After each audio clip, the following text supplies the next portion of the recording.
আমার নাম মোহাম্মদ সাইফুল ইসলাম। ইনি হচ্ছেন আমার বাবা। আমার বাবাকে 2014 সালে 29শে জানুয়ারি নারায়ণগঞ্জ ফতুল্লা পঞ্চবটি আমতলা থেকে উঠায় নেওয়া হয়। যেখান থেকে উঠায় নেওয়া হয় তখন আমরা বাসায় ছিলাম না, আমি আর আমার আম্মু মার্কেটে চলে গেছিলাম। তখন নিয়ে যাওয়ার পরে এলাকার মানুষজন বলতেছে যে তোমার বাবাকে নিয়ে গেছে। কারা নিছে? র্যাবে নিছে, র্যাব 11 নিছে। কীভাবে জানতে পারলাম? র্যাবের ইনফর্ম আমাদের বাসায় হিসাব বলে গেছে। তো আমাদের তখন র্যাবের এগেনস্টে দাঁড়ানোর মতন কোনো শক্তি ছিল না।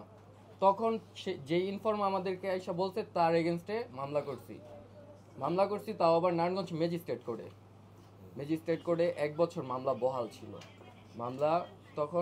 মামলা চালানোর মতন আমাদের কোনো আর্থিকভাবে অ্যাবিলিটি ছিল না। আমাদের আর্থিক অবস্থা খুবই শোচনীয় ছিল। আমার বাবা ছিল ব্যক্তিগত জীবনে বিএনপি করতো, জুটের ব্যবসা করতো।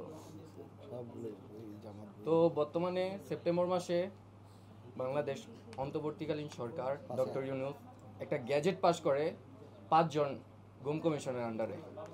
এনাদের মধ্যে মানবাধিকার কর্মী নূর মোহাম্মদ লিটন, উনি নাকি বলছে ওনার কাছে আনছে আমাদের র্যাবের ইনফর্মা মোহাম্মদ আলম মিয়া, ওনার বাসা হচ্ছে চটলার মাঠ। ওনার আইনা নাকি জিজ্ঞাসা করা হয়েছে। একটা মানুষকে যদি নর্মাল জিজ্ঞাসাবাদ করা হয় যে তুমি এর সাথে কি জড়িত কিনা, সে কি কখনো বলবে? সে কখনো বলবে না যে এর সাথে সে জড়িত। তাকে অবশ্যই অবশ্যই অবশ্যই আইনের আওতায় এনে রিমান্ডে তার মুখ থেকে বের করতে হবে যে কে বা কারা করছে, এর সাথে বড় বড় লোকের সাথে জড়িত। আমি এই বলে আমার বক্তব্য শেষ করছি। আপনার নাম কি? আমার নাম মোহাম্মদ সাইফুল ইসলাম। আপনার বাবার নাম? আমার বাবার নাম মোহাম্মদ নুর মিয়া।